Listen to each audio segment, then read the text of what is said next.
Trapping plays a very important role in modern-day wildlife management. Professional wildlife biologists monitor fur-bearer populations to maintain a healthy and sustainable harvest of this important, renewable natural resource. Trapping provides recreation and income for licensed trappers across this country.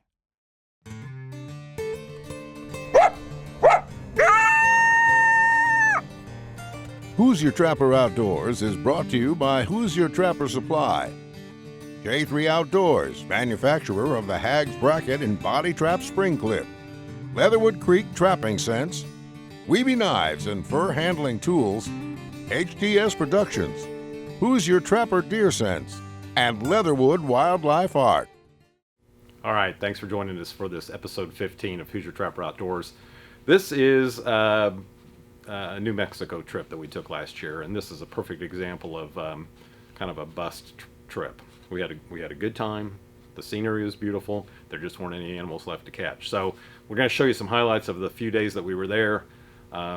We cut the trip short, just lack of critters. So sometimes you got to know when to pull it and know when to give up and head out of there. But anyways, it was a new area we hadn't been into before, and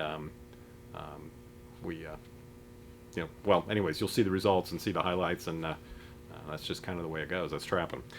Want to thank our sponsors, J3 Outdoors and Weeby Knives. Both make great products that we believe in, products that we use ourselves, and both good companies. So can't say enough good things about them. Want to mention the contest, the photo contest, the Show Us Your Bottle contest.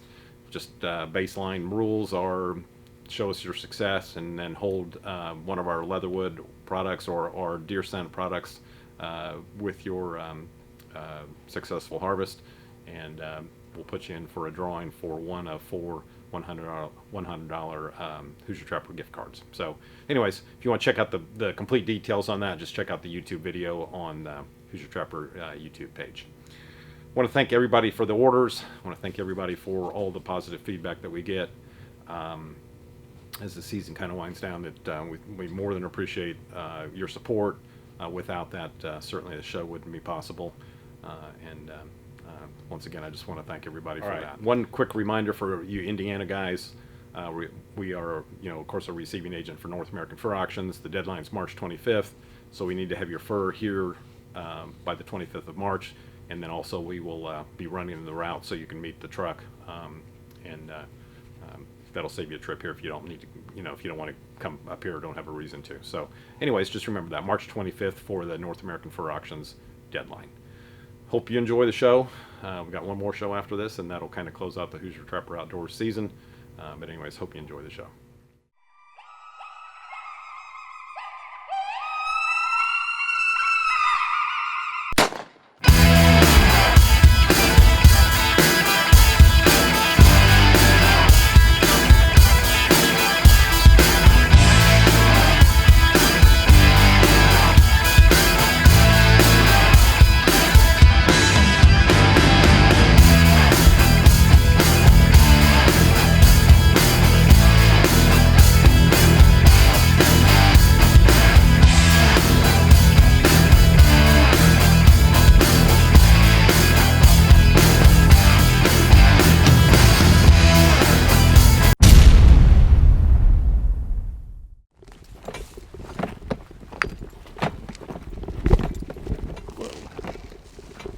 Watch your step.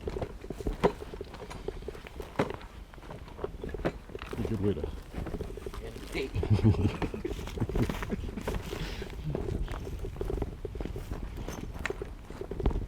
Well, what do you know? We're going to start the day off with a bang. Got a gray fox, decided to get in my cat set. But first trap of the entire trip, just check day one. This first location we set up yesterday. We're kind of spread out along here. This continues on down to a little drainage. We got some traps down there. But as you can see here, we got a gray. He's kind of hiding from us. We'll definitely take him. So hold that.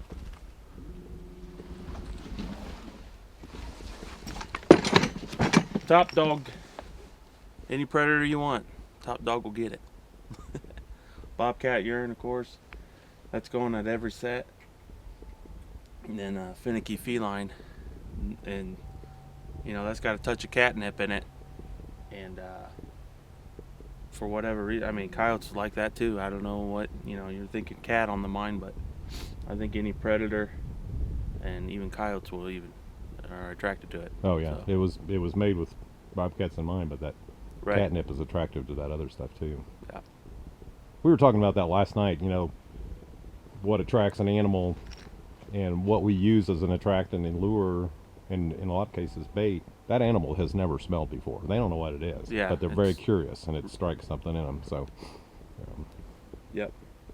so when you hear, for an example, is when you hear a deer hunter say, "Well, there's no raccoons in my area, so I don't want to use raccoon urine for cover scent." Well, first of all, there's probably raccoons there because there's raccoons everywhere, but that logic doesn't really fly because it's still covering your scent.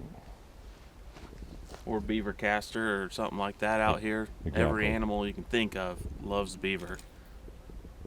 So, pretty cool. We'll take care of him, get this remade, and hopefully connect. We got several days ahead of us.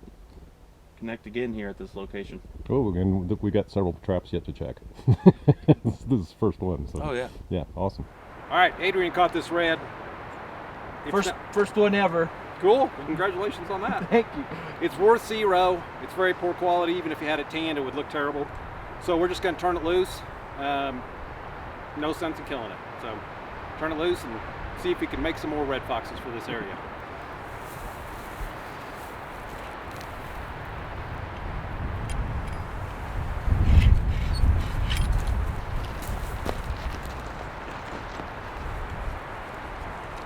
Looks pretty rough there, isn't it? Yeah.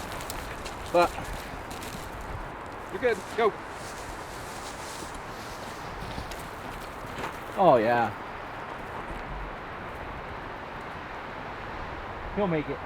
Hope so. If he doesn't get an infection with that laminated jaw, I mean, that's going to help quite a bit. So, I feel pretty good about giving him it, you know. I've been a professional trapper for over 40 years, and in that time, I've skinned literally thousands of animals. I've learned that it doesn't matter how cool a knife looks on your hip. What really matters is sharpness and reliability. And that's why I created the Weeby Wicked Sharp line of replacement blade knives. These are knives that will quickly skin your critters without skinning your wallet. Visit WeebyKnives.com to get the new Monarch folding knife with 3 replacement blades for just $19.95. Weeby Knives, Wicked Sharp. Top dog predator bait. Success speaks for itself.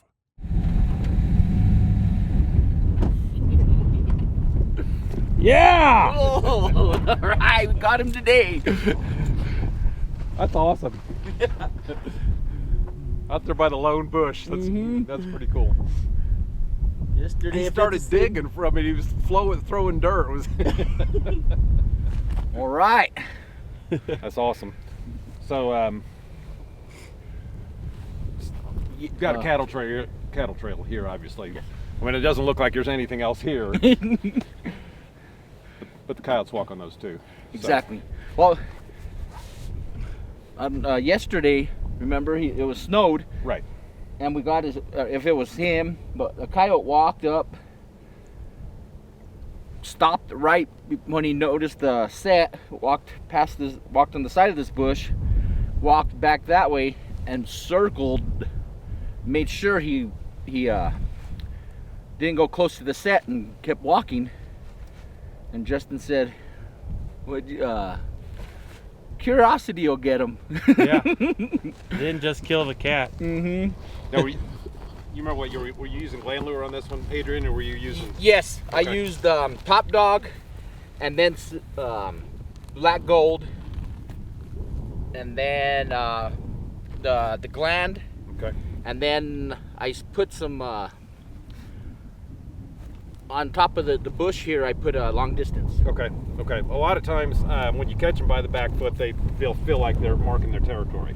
So they're starting to pee and they're marking their territory, and that's why you catch them on the back foot. So that's the reason I asked about the. Yes. But that's kind of goes along with this time of year, but it can certainly happen any time of year. one nice thing about this coyote is for all our eastern buddies that are trappers, and we're from Indiana, and we got coyotes that look like crap compared to this. And this is a western coyote, nice and pale. I'm assuming, we can't see it, but I'm assuming the belly's nice and white. We'll show it in a minute. And it's still in good shape for being a third of the way into February. So it's not past prime. It's a good coyote. So that's even more of a plus. I was a little concerned, and it's very likely we could still catch a coyote that doesn't look good. But particularly after seeing that red fox the other day, I thought, oh. Yes, I was. Well, I think up higher. Well, hopefully we'll find out. Yeah, the reds are a lot more fragile than the coyotes, but in terms of the fur. But. Okay. Good deal. Back behind Justin there is the bush that Adrian just caught the coyote. In fact, the coyote's still laying there. I don't know if you can see it in the screen. So that set obviously is tore up, smells like coyote. He's digging. It's got droppings there, the whole thing, peat everywhere, I'm sure. So while that set has a great deal of attraction to it, at some points it can make coyotes nervous and not want to completely commit to the set. So Justin's actually put in a fresh set right here. It's on the same cattle path, it's close by, and this is just with the insurance for the coyotes that are going to be shy of that one. Maybe we can pick them up in this one here. So it's up against that bit of sagebrush right there for a backing. What you put on there for lure and bait, Justin? I got some top dog and a little bit of sheep's wool in the hole. It's a pretty shallow dirt hole. The ground's super hard, so I kind of put some grass and a small rock to kind of push it down in. I gotta work at that hole a little bit better. Then as far as lure, I got Vixen Elixir and Coyote Carnage. Okay. And it's a bobcat urine. Okay. All right. It's a nice coyote, Adrian. There we go. Thank you. That's what we're after. Yep. It's awesome. Very cool. Pretty neat. This is the second stop of the morning, and as you can tell here, we got a nice little gray fox. There's a pretty good trail right here leading down to this wash, and we kind of spread out, Charlie and Adrian and I.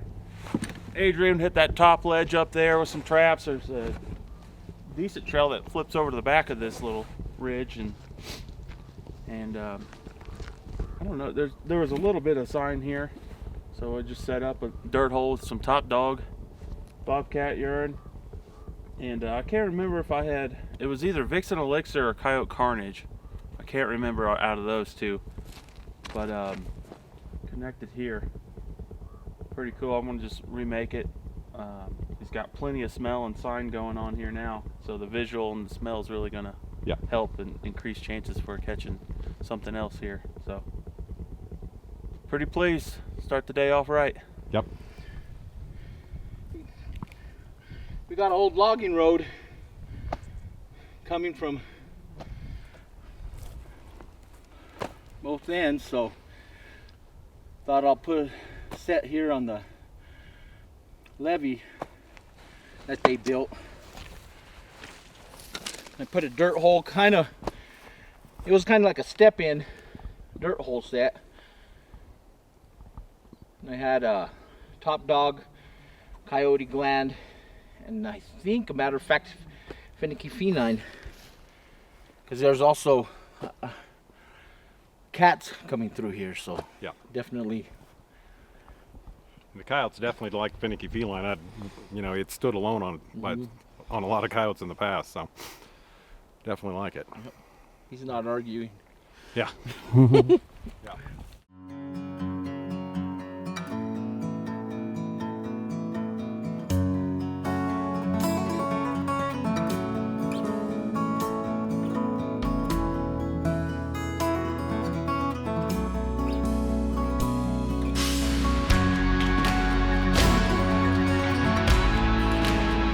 Hags Trapping Products by J3 Outdoors, the most versatile and efficient trapping devices on the market.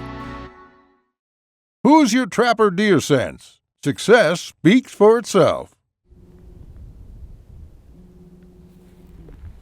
He's happy to see us. Yeah. Yeah, we got this game trail. I'm pretty sure it's a game trail. Cattle trail will be a lot more torn up. Just had a dirt hole set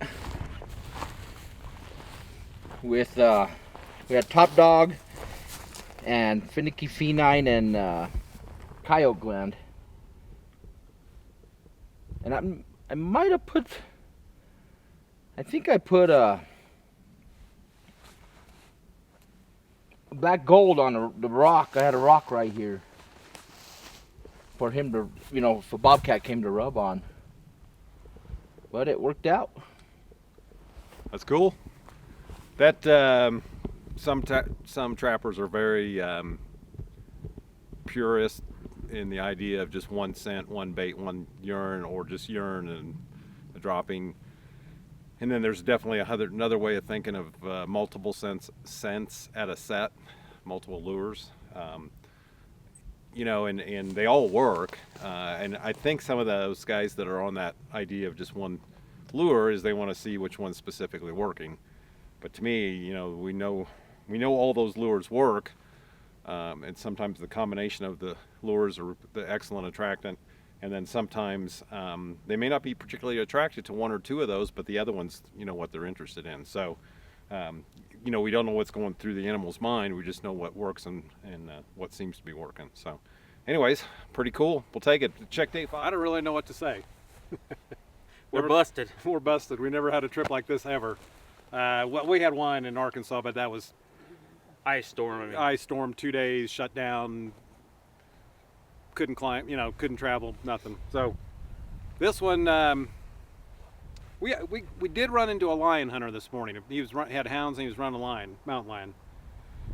Talked to him quite a bit, and he was saying that, you know, a friend of his actually comes out from out east and traps this area pretty hard for 2 months, and has been for several years. So not making excuses, but there's just no animals here to speak of. There's certainly no surplus at all, and we're in the high elevations today. No tracks, no indication of any coyotes or anything running around at all. So Yeah, I didn't have a single visit. right, No, not a track, nothing. right. So you know, whatever the case is, as much ground as we have here, as much ground as we covered, as many traps as we had set, there, you know, other than there's no animals here is the only answer, basically. So we cut the trip a little short, cut our losses, pull out, line up something different for next year, hopefully some private ground. This public ground's beautiful and there's lots of it, but there's... It's definitely beautiful. It's awesome out here. I just wish that's the only thing missing out of this entire trip. We've had fun out here and everything else, but just the animals are not here. Right. Adrian's been fun and and the scenery and getting around and had the adventure, but just no animals to catch. So we'll chalk that up to one of those. We were just in the truck talking. I said I would have never guessed. Of course, we wouldn't have done the trip, but I would have never guessed that this trip would end up like this, where we just didn't catch anything. I mean, it was just crazy. Yeah, so just a few animals and a few visits, and that was it. Yeah, even if you factored in the few visits we had, which were very few, it still would have been right up. Well, would have been the worst trip ever in terms of catch only. So yeah. Anyways, that's it. So. Learn from it, move on. Hopefully we didn't bore you too much by not having a bunch of catch footage, but that's the reality of trapping, and I say that all the time, and clearly this one is the reality of trapping. So yep. Oh well, we'll make up for it next year. All right, question and answer. I've got two. One is, and it's a common question that we get about selling skins. Where do you sell skins? How do you sell skins? I'm not sure. You know, just what to do. So basically, in my view, there's 3 options. One is your local fur buyer, and it's not like it used to be. We don't have near as many of them as we did back in the 70s and 80s, but they are out there. So most states have a list of fur buyers on their Department of Natural Resource site or Fish and Game site, depending on whatever your state calls it, and they have a list of licensed fur buyers. Certainly here in Indiana we have that, so you can pull up that resource. If they don't have that, you might be able to call the state office and find out who's licensed in the area near you. So that's certainly an option. And most of the time, those guys will buy the stuff either whole, just skinned, or finished out. So certainly something to check out. The other option is Trapper Association sales, and those can actually be quite good. It all is based on who shows up to buy. And how many buyers they have and the competition level and that kind of thing. So most states have those, certainly here in the Midwest. And like I said, they can be quite good. So, and you don't have to sell. It's just yes or no. So, and that's all these scenarios. It's up to you to sell your skins, so that you have the final decision. The Trap Association sales are normally listed online. So you can do a quick search on what your association's doing and what the dates of the sales are. Most associations will have at least one sale a year. I mean, some of the more main associations will have a sale a year. So definitely check that out. And then the other option is, I guess, to back up to the fur buyers. There's also fur buyers, the larger fur buyers that run routes and that'll buy fur. So you can check those guys out and meet a truck and sell your fur that way. The other option is to ship to one of the international auctions, such as North American Fur Auctions. And that fur does need to be finished out. Once you ship it, you can't get it back. I will say that the chances are of whoever you sell to in the country as a country buyer, that's probably where they're sending their fur. So it's to me, it's an excellent way to sell. You can take a 5-year average of that and probably won't be able to beat it. You do have to wait for your check, and if they don't sell all your fur, then that fur that's unsold just rolls to the next auction. So, there is some downside to it, but overall, the upside to me is real positive. And like I said, if you take a 5-year average of a international auction, it's tough to beat it, and probably won't. So that's how we ship our fur. We just ship everything to NAFA and let it just ride. So, and it doesn't bother me if it doesn't sell. It's just kind of like having a savings account. At some point you're going to get a check. So anyways, that's the way that works. Another one that we get is how to pull the cable stakes, and there's a couple options for that. Justin, follow me with the camera.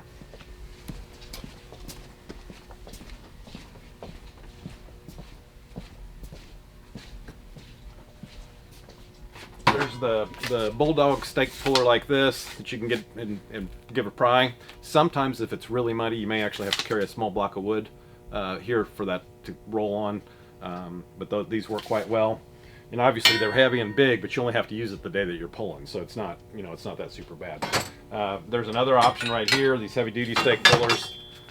Obviously your chain stake is hooked right here, and then you're just going to pry up like that. You can use a crowbar; those work well too. And also, if you've got a tile spade, just take that tile spade and go straight, just dig straight down parallel to your cable. Just about that far off. Go straight down, wobble it back and forth like that, and then that will a lot of times loosen that soil up enough where you can just pull your stake out. So I know cable stakes hold very well, and of course that's the big advantage of them, is they hold very well, and also they're lightweight, but they can be challenging to get out of the ground. So anyways, that's some options for you right there to get those cable stakes out. So anyways, that's a couple questions that we have, and hope that helps. All right, product highlight. We've got our coyote kits, predator trapping kits that will actually work on coyote, fox, and bobcat. We've got a starter kit that's basically has 3 traps. We've got a package number 1 that has 6 traps, and then we have a package number 2 that has 12 traps. They all have the same thing, but the quantities vary because the trap numbers vary. So they all come with everything that you need to get started, including the instructional DVD. It's the coyote trapping, making sense of it all. So the DVD will walk you through what you need to do and how to go out and catch coyotes. So and all the kits will save you money versus buying the stuff off the shelf. Anyways, if you're interested in coyote trapping, or even if you're already coyote trapping, a lot of people will get the kit because it's, like I said, it's a pretty decent buy, and it's got everything that you need.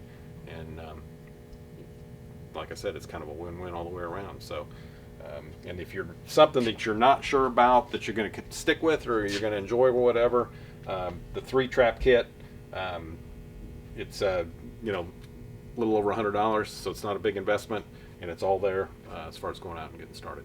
So you might consider one of the kits. Thanks for watching the show, guys. Just want to let you know that we have the new catalog available. Pretty sharp looking cover there with Charlie working a muskrat hut. You can get this by calling the shop here at any time. Just give us your home address and we'll be glad to send you one. Or you can visit us at HoosierTrapperSupply.com and sign up that way, request one. It's real easy. It's on the home page. It's a brand new website. It's pretty sharp.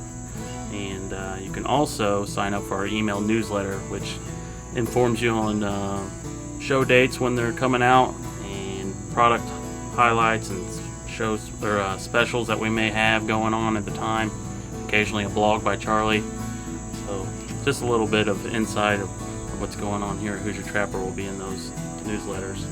One thing I wanted to add too is the Fur Shed series is still out there, so don't forget about that. We send them out randomly. There's no dates available. Anytime we think there's a tip or something useful that could help someone out in the field or in their shed, we'll go ahead and throw it out there for you. And it's real clean cut, straight to the point. Anything from trap modification to fur grading or whatnot, just anything that's done in the shed, not necessarily done in the field. Those tips can really be helpful, so be on the lookout for those. And go ahead and follow us too on all the social media sites. We're on Twitter, Facebook, Instagram. The list goes on. Just find us on there, and we'd love to hear from you. Comments, like posts, all the good stuff. So we'll see you next time.